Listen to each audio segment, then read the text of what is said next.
Hi all, എല്ലാവർക്കും നമ്മുടെ ഒരു പുതിയൊരു യൂട്യൂബ് വീഡിയോയിലേക്ക് വെൽക്കം. ഇന്ന് നമ്മൾ ഡിസ്കസ് ചെയ്യാനായിട്ട് പോകുന്നത് എല്ലാവർക്കും വളരെ ഇഷ്ടമാണ്, വളരെ ട്രെൻഡി ആയിട്ടുള്ള സ്റ്റോക്സിനെ ഐഡന്റിഫൈ ചെയ്തുകൊണ്ട് അത്തരത്തിലുള്ള സ്റ്റോക്കിൽ ഇൻവെസ്റ്റ് ചെയ്യാൻ എല്ലാവർക്കും ഭയങ്കര ഇഷ്ടമാണ്. അപ്പൊ അങ്ങനത്തെ സ്റ്റോക്സിനെ ഐഡന്റിഫൈ ചെയ്യേണ്ട 3 ഗോൾഡൻ റൂൾസ് ആണ് നമ്മൾ ഇന്ന് സംസാരിക്കാനായിട്ട് പോകുന്നത്. ഞാൻ Sunil Mathai, founder of trade talks. നിങ്ങൾ നമ്മുടെ യൂട്യൂബ് ചാനൽ ആദ്യമായിട്ടാണ് കാണുന്നതെങ്കിൽ എന്ത് ചെയ്യുക, ചാനൽ സബ്സ്ക്രൈബ് ചെയ്യുക, കൂടെ ആ ഒരു ബെൽ ബട്ടൺ കൂടി അമർത്തുക.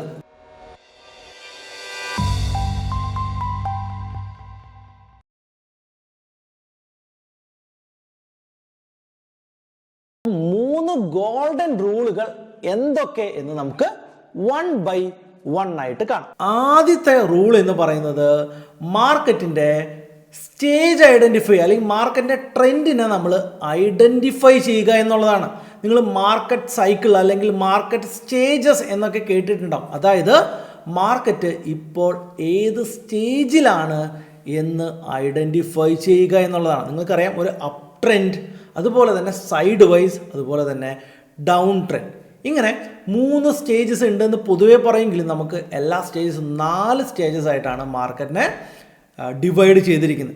സോ ഇപ്പോൾ നിങ്ങൾ സ്ക്രീനിൽ കാണുന്ന പോലെ തന്നെ ആദ്യം ഒരു ഹൈ സ്ട്രക്ചറിൽ ഒരു അപ്രാലി വരുന്നു. അതിനുശേഷം ഒരു നാരോ റേഞ്ചിൽ മാർക്കറ്റ് സൈഡ് വൈസ് റേഞ്ച് നടത്തുന്നു. ഇത് ആക്ച്വലി ഒരു കൺസോളിഡേഷൻ റേഞ്ചാണ്. ഈ ഒരു കൺസോളിഡേഷൻ റേഞ്ചിന് ശേഷം വീണ്ടും ഒരു വലിയ ബ്രേക്ക് ഔട്ട് നടത്തിക്കൊണ്ട് വീണ്ടും ഒരു വൈഡ് റേഞ്ചിലോട്ട്, ഒരു അപ്രാലി അപ് ട്രെൻഡിലോട്ട് മാർക്കറ്റ് പോകുന്നു. അതൊരു ഹൈ ഫോർമേഷനിലായിരിക്കും എപ്പോഴും അപ്പ് സൈഡിലോട്ട് പോവുക. വീണ്ടും ഒരു കൺസോൾട്ടേഷൻ, ഒരു സ്മോൾ റേഞ്ചിൽ വീണ്ടും മാർക്കറ്റ് ഒരു സൈഡ് വൈസ് മൂവ്മെൻറ്റ് നടത്തുന്നു. ഇത്തരത്തിലുള്ളൊരു മൂവ്മെൻറ്റിന് ശേഷം വീണ്ടും എന്ത് ചെയ്യുന്നു, ഒരു sell off down side lower low pattern structure market create ചെയ്യുന്നു. അപ്പോൾ ഇത്തരത്തിലുള്ള സെൽ ഓഫിന് തൊട്ട് മുമ്പുള്ള സൈഡ് വൈസ് മൂവ്മെൻറ്റിനെ നമ്മൾ ഡിസ്ട്രിബ്യൂഷൻ സ്റ്റേജ് എന്നാണ് പറയുക. അപ്പോൾ ഈ ഒരു സ്റ്റേജസ് ഐഡൻറ്റിഫൈ ചെയ്യുകയാണെങ്കിൽ നമുക്ക് കൃത്യമായിട്ടൊരു സൈഡ് വൈസ് മാർക്കറ്റിന് ശേഷം, ഒരു റേഞ്ച് ബൗണ്ടിന് ശേഷം അതിൻ്റെ ബ്രേക്ക് ഔട്ട് ചെയ്യുന്ന സമയത്ത് നമുക്ക് ഇൻവെസ്റ്റ് ചെയ്യാൻ പറ്റും. അപ്പോൾ എപ്പോഴും നമുക്ക് നല്ല റാലി വരാൻ പോകുന്ന സ്റ്റോക്കിനെ ഐഡൻറ്റിഫൈ ചെയ്യണമെങ്കിൽ നമ്മൾ എന്താണ് ഐഡൻറ്റിഫൈ ചെയ്യേണ്ടത്? ഒരു സൈഡ് വൈസ് അക്യുമുലേഷൻ സ്റ്റേജിനെയാണ് നമ്മൾ ഐഡൻറ്റിഫൈ ചെയ്യേണ്ടത്. ഈ ഒരു സൈഡ് വൈസ് റേഞ്ച് എത്ര വലുതാണോ അത്രയും വലിയൊരു അപ്സൈഡാണ് തൊട്ടടുത്ത് നമ്മളെ കാത്തിരിക്കുന്നത്. അപ്പോൾ നമ്മൾ ചെക്ക് ചെയ്യേണ്ടത് എന്താണ്? നല്ല സൈഡ് വൈസ് ചാർട്ട്സ് നിങ്ങൾ ഐഡൻറ്റിഫൈ ചെയ്യുക എന്നുള്ളതാണ്. ഫോർ എക്സാമ്പിൾ, ഞാനിവിടെ നിങ്ങൾക്ക് ITCയുടെ ഒരു വീക്ക്ലി ചാർട്ട് കാണിക്കുന്നുണ്ട്. നമുക്കറിയാം 2020, 2021, 2022 കാലഘട്ടം വരെ വളരെ ഒത്തിരി ലോങ് ടൈമിൽ ITC എന്ന് പറയുന്ന ഈ ഒരു സ്റ്റോക്ക് എന്ത് ചെയ്തിട്ടുണ്ട്? ഒരു സൈഡ് വൈസ് മൂവ്മെൻറ്റ് നടത്തിയിട്ടുണ്ട്. ആ ഒരു സൈഡ് വൈസ് മൂവ്മെൻറ്റ് ഏകദേശം 2.5 വർഷക്കാലമാണ് നീണ്ടു നിന്ന്. ഈ 2.5 വർഷത്തിന് ശേഷം ബ്രേക്ക് ഔട്ട് നടത്തിയ ITC എന്ന് പറയുന്ന സ്റ്റോക്ക് എന്താണ് നടത്തിയിരിക്കുന്നത്? വളരെ പെർഫെക്റ്റ് ആയിട്ടുള്ള ഹൈ പാറ്റേണിൽ വലിയൊരു ഗ്രോത്താണ്. ഏകദേശം 200-ൽ നിന്ന് 450 വരെ ഒരു വലിയ ഗ്രോത്താണ് ആ ഒരു ചാർട്ട് നമുക്ക് തന്നിരിക്കുന്നത്. അപ്പോൾ നമ്മൾ മനസ്സിലാക്കേണ്ടത്, നമ്മൾ ഐഡൻറ്റിഫൈ ചെയ്യേണ്ട ഫസ്റ്റ് റൂൾ എന്താണ്? മാർക്കറ്റിൻ്റെ സ്റ്റേജിനെ ഐഡൻറ്റിഫൈ ചെയ്യുക. അതൊരു ലെങ്തി സൈഡ് വൈസ് ആണെങ്കിൽ അതിൻ്റെ ബ്രേക്ക് ഔട്ടും അത്രയും സ്ട്രോങ് ആയിരിക്കും, അത്രയും വലുതായിരിക്കും. So back to our second rule, നമ്മൾ ഫാൾസ് ബ്രേക്ക് ഔട്ടിനെ ഐഡൻറ്റിഫൈ ചെയ്യുക എന്നുള്ളതാണ്. നമ്മൾ ഈ ഒരു സൈഡ് വൈസ് മൂവ്മെൻറ്റ് ഐഡൻറ്റിഫൈ ചെയ്തു. നമ്മൾ അതിനെ വേണമെങ്കിൽ ഒരു റെക്റ്റാങ്കിൾ ഒക്കെ ആയിട്ട് വരയ്ക്കാം.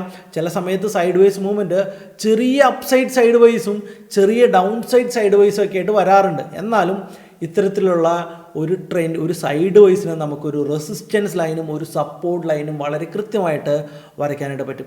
ഈ റെസിസ്റ്റൻസ് ലൈനിൽ പല പ്രാവശ്യം വന്നിട്ട് ബ്രേക്ക് ഔട്ട് ചെയ്യുന്നത് പോലെ കാണിച്ചിട്ട് ഫാൾസ് ബ്രേക്ക് ഔട്ട് തന്ന് വീണ്ടും തിരിച്ച് കൺസോളിഡേഷൻ റേഞ്ചിലോട്ട് തിരിച്ചു പോകാറുണ്ട്. അപ്പം നമ്മൾ എന്താ ചെയ്യേണ്ടത്? ഇത്തരത്തിലുള്ള ഫാൾസ് ബ്രേക്ക് ഔട്ട്സ് കൃത്യമായിട്ട് ഐഡൻറ്റിഫൈ ചെയ്യുക, അതിൻ്റെ അകത്ത് എൻട്രി എടുക്കാതിരിക്കുകയാണ്. അതായത് ഒരു വലിയ ക്യാൻഡിൽ വരുന്നു, സ്ട്രോങ് ക്യാൻഡിൽ വരുന്നു, ബ്രേക്ക് ഔട്ട് നടത്തുന്നു, അതുപോലെ തന്നെ തിരിച്ച് താഴ്ത്തോട്ട് പോകുന്നു. അപ്പോൾ അതൊരു ഈവനിങ് സ്റ്റാർ ഫോർമേഷനിലൊക്കെ ആയിരിക്കും ചില സമയത്ത് വരെ, ചില സമയത്ത് അത് ഹാമർ പാറ്റേൺ സ്ട്രക്ചറിലൊക്കെ വരാറുണ്ട്. അപ്പോൾ ഇത്തരത്തിലുള്ള ഫാൾസ് ബ്രേക്ക് ഔട്ടിൽ പെടാതിരിക്കുക. നമ്മൾ എന്ത് ചെയ്യണം? ഒരു നല്ല ക്യാൻഡിൽ നല്ല വോളിയത്തിൽ വന്ന് നമ്മുടെ റെസിസ്റ്റൻസ് ലൈനിൻ്റെ മുകളിൽ കൃത്യമായിട്ട് നമുക്കൊരു ട്രൂ ബ്രേക്ക് ഔട്ടായിട്ട് ഒരു ക്യാൻഡിൽ ക്ലോസ് കിട്ടി, അടുത്ത ക്യാൻഡിൽ നെക്സ്റ്റ് ക്യാൻഡിൽ നമുക്ക് ഓൾറെഡി അതിൻ്റെ മുകളിൽ കിട്ടിയ ക്യാൻഡിലിൻ്റെ ഹൈയും ബ്രേക്ക് ചെയ്ത് നല്ല വോളിയം ഉണ്ട് എങ്കിൽ നമുക്ക് എന്ത് ചെയ്യാം, ആക്ച്വൽ എൻട്രി ആ ഒരു സമയത്ത് എടുക്കാം. അങ്ങനെയാണെങ്കിൽ ആ ഒരു അക്യുമുലേഷൻ സ്റ്റേജിൻ്റെ അതിനുശേഷം വരുന്ന ആ അപ് ട്രെൻഡ് വളരെ പെർഫെക്റ്റായിട്ട് നമുക്ക് കിട്ടുകയും വലിയ പ്രോഫിറ്റ്സ് ജനറേറ്റ് ചെയ്യുകയും ചെയ്യാം എന്നുള്ളതാണ്. സോ ഇതാണ് നിങ്ങൾ മനസ്സിൽ വയ്ക്കേണ്ടത്, ഫാൾസ് ബ്രേക്ക് ഔട്ട് ഐഡൻറ്റിഫൈ ചെയ്യുക. ഇനി മൂന്നാമത്തെ പോയിന്റ് എന്ന് പറയുന്നത് വളരെ ഇമ്പോർട്ടൻ്റ് ആണ്, നമ്മൾ ട്രെൻഡിനെതിരെ ട്രേഡ് ചെയ്യാതിരിക്കുക. എല്ലാ റീറ്റെയിലേഴ്സും ചെയ്യുന്ന വലിയ മിസ്റ്റേക്സ് ആണ്. ഒരു പ്രാവശ്യം മാർക്കറ്റ് ഒന്ന് മുകളിൽ പോയി കഴിയുമ്പോൾ ഓക്കെ ഇനിയും സെല്ലിങ് ഇപ്പോൾ തന്നെ ഉണ്ടാകും എന്ന് വിചാരിച്ചുകൊണ്ട് സെല്ല് ചെയ്യുക. ഇപ്പോൾ നിങ്ങൾ സ്ക്രീനിൽ കാണുന്നത് ടെസ്ല എന്ന് പറയുന്ന സ്റ്റോക്കിൻ്റെ, US ട്രേഡ് ചെയ്യുന്ന ടെസ്ല, നമുക്ക് എല്ലാവർക്കും അറിയാം ഇലോൺ മസ്കിൻ്റെ ടെസ്ല എന്ന് പറയുന്ന ഈ സ്റ്റോക്കിൻ്റെ ചാർട്ടാണ്. ഇത് US സെല്ലേഴ്സിന് ഏറ്റവും കൂടുതൽ പണി കൊടുത്തൊരു സ്റ്റോക്കാണ്. കാരണം ടെസ്ല കണ്ടിന്യൂസ്ലി ഹൈ പാറ്റേൺ റെഗുലറായിട്ട് ഫോം ചെയ്ത് മുകളിലോട്ട് പോവുകയായിരുന്നു. പല സെല്ലേഴ്സും പല പ്രാവശ്യം ഈ ഒരു സ്റ്റോക്ക് സെല്ല് ചെയ്ത് താഴ്ത്തോട്ട് വരുമെന്ന് വിചാരിച്ചു. അവരുടെ എല്ലാവരുടെയും കാശ് സ്റ്റോപ്പ് ലോസ് അടുപ്പിച്ചുകൊണ്ട് വീണ്ടും ആ സ്റ്റോക്ക് ഇങ്ങനെ മുകളിലോട്ട് പോയി. അപ്പം നല്ലൊരു ട്രെൻഡിൽ പോയിക്കൊണ്ടിരിക്കുമ്പോൾ ഇപ്പോൾ താഴ്ത്തോട്ട് വരുമെന്ന് വിചാരിച്ച് അത്തരത്തിലുള്ള സ്റ്റോക്കുകളിൽ സെല്ല് ചെയ്യാതിരിക്കുക. പകരം എന്ത് ചെയ്യണം, നിങ്ങൾ സ്ക്രീനിൽ കാണുന്ന പോലെ അപ് ട്രെൻഡിൽ ഹൈ പാറ്റേണിൽ പോകുന്ന സമയത്ത് ഒരു റിജക്ഷൻ കിട്ടുകയും ഒരു ലോവർ ലോ പാറ്റേൺ സ്റ്റാർട്ട് ചെയ്യുന്ന സമയത്ത് മാത്രം നിങ്ങൾ സെൽ സൈഡിലോട്ട് നോക്കുകയും ചെയ്യുക. ഒരിക്കലും മേജർ ട്രെൻഡ് അപ്സൈഡ് ആണെങ്കിൽ നിങ്ങൾ അതിന് എഗെയിൻസ്റ്റ് ആയിട്ട് സെല്ല് ചെയ്യരുത്. അങ്ങനെ സെല്ല് ചെയ്യുന്നത് എപ്പോഴും റീറ്റെയിലേഴ്സ് ആണ്. അത് വലിയ ലോസ് ആയിരിക്കും നമുക്ക് ഉണ്ടാക്കി തരിക. ഈ 3 കാര്യങ്ങളാണ് നിങ്ങൾ മേജർലി ഫോളോ ചെയ്യേണ്ടത്. ഇത്തരത്തിലുള്ള ട്രെൻഡ് നിങ്ങൾക്ക് ഐഡൻറ്റിഫൈ ചെയ്യണമെങ്കിൽ നിങ്ങൾക്ക് എന്ത് ചെയ്യാം, വേണമെങ്കിൽ ഒരു 21 ഡേ മൂവിങ് ആവറേജോ 50 ഡേ മൂവിങ് ആവറേജോ ഒക്കെ ഉപയോഗിക്കാം. അല്ലെങ്കിൽ ഇൻ കേസ് ഒരു സൂപ്പർ ട്രെൻഡ് ഇൻഡിക്കേറ്റർ ഉപയോഗിച്ചാൽ പോലും, നമ്മൾ പ്രീവിയസ് വീഡിയോയിൽ അത് നിങ്ങൾക്ക് കാണിച്ചു തരുന്നുണ്ട്.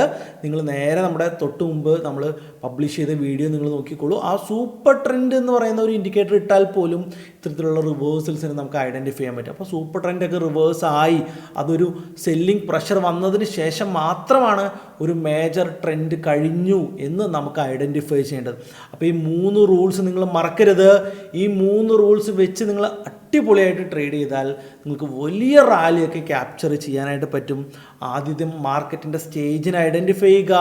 സ്റ്റേജിൽ ആ കൺസോൾട്ടേഷൻ ഫേസിൽ ഐഡൻറ്റിഫൈ ചെയ്ത് എൻട്രീസ് എടുക്കാനായിട്ട് ശ്രമിക്കുക. രണ്ടാമത്തെ റൂൾ എന്താണ്, ഫേക്ക് ബ്രേക്ക് ഔട്ടുകൾ ഐഡൻറ്റിഫൈ ചെയ്യുക. ഒറിജിനൽ ബ്രേക്ക് ഔട്ടിൽ മാത്രം നമ്മൾ എൻട്രിയിലോട്ട് പോവുക. മൂന്നാമത്തെ മേജർ റൂൾ, അൻ ഇമ്പോർട്ടൻ്റ് റൂൾ, ട്രെൻഡിന് എഗെയിൻസ്റ്റ് ആയിട്ട് നിൽക്കരുത്. എപ്പോഴും ട്രെൻഡിൻ്റെ കൂടെ ട്രേഡ് ചെയ്യാനായിട്ട് ശ്രമിക്കുക. അപ്പോൾ ഇതാണ് ഇന്ന് എനിക്ക് പറയാനുള്ള ആ 3 ഗോൾഡൻ റൂൾസ്. അപ്പോൾ ഈ ഒരു വീഡിയോ നിങ്ങൾക്ക് ഇഷ്ടമായെങ്കിൽ ഉറപ്പായിട്ട് നിങ്ങൾ വീഡിയോൻ്റെ താഴത്ത് ഇതിൻ്റെ കമൻറ്റ് സെക്ഷനിൽ നിങ്ങൾ നിങ്ങളുടെ അഭിപ്രായങ്ങൾ പറയുക. അടുത്തൊരു അടിപൊളി വീഡിയോ ടോപ്പിക്കുമായിട്ട് വീണ്ടും കാണുന്നവരേക്കും ഗുഡ് ബൈ.